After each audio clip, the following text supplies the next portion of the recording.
செங்கல்பட்டு மாவட்டத்தில் நெல் கொள்முதல் நிலையங்கள் மூலம் 4,55,00,000 ரூபாயை அதிகாரிகள் சுருட்ட நினைப்பதால் அதனை மீட்டு விவசாயிகள் வங்கிக் கணக்கில் செலுத்த கோரி விவசாயி ஒருவர் சென்னை தலைமைச் செயலகத்தில் மனு அளித்துள்ளார். செங்கல்பட்டு மாவட்டத்தில் நடப்பாண்டில் நெல் கொள்முதல் நிலையங்கள் மூலம் 1,82,223 டன் நெல் கொள்முதல் செய்யப்பட்டது. இவை மூலமாக 40 கிலோ மூட்டையாக கணக்கிட்டால் 45,55,573 மூட்டைகள் ஆகும். இதில் ஒரு நெல் மூட்டைக்கு நெல் கொள்முதல் நிலையங்களில் 40 ரூபாய் முதல் 80 ரூபாய் வரை லஞ்சமாக கட்டாயமாக வசூலிக்கப்படுகின்றது. இதில் சராசரியாக 50 ரூபாய் என்று கணக்கிட்டால் விவசாயிகளிடம் 22,77,78,750 ரூபாய் லஞ்சமாக பிடுங்கியுள்ளனர். அதே வேளையில் அரசாங்கம் கூலி ஆட்களுக்கு வழங்க வேண்டிய மூட்டைக்கு 10 ரூபாய் இதுவரை வழங்கவில்லை. இந்த தொகையுடன் சேர்த்து மற்ற செலவுகளுக்கான தொகையை விவசாயிகள் நெல் கொள்முதல் நிலையங்களில் லஞ்சமாக கொடுத்துவிட்டதாக விவசாயிகள் தெரிவிக்கின்றனர்.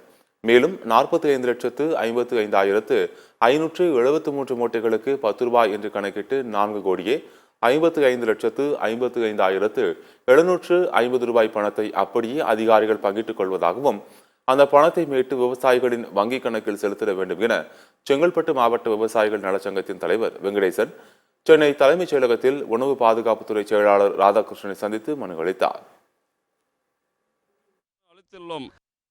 வார வாரம் வருகை பதிவேட்டின் அடிப்படையில் கூலி பதிவு பண்ண வேண்டிய சூழ்நிலையில் எங்கள் மண்டல மேலாளர் அவர்கள் எந்த ஒரு நடவடிக்கையும் எடுக்காமல் இதுநாள் வரையில் செங்கல்பட்டு மாவட்டத்தில் 1,82,223 டன்னுக்கு 45,55,750 பேக்குகள் சராசரி 10 ரூபாய் என்று கணக்கு வைத்து கொண்டால் 4,55,55,750 ரூபாய் விவசாயிகள் வங்கி கணக்கில் அந்த 10 ரூபாய் கூலித்தொகையை வரவு வைக்க வேண்டும் என்று விவசாயிகள் அனைவரும் கோரிக்கை மாவட்ட ஆட்சியர் குறைதீர்க்கும் கூட்டத்தில் கோரிக்கையாக வைத்தனர்.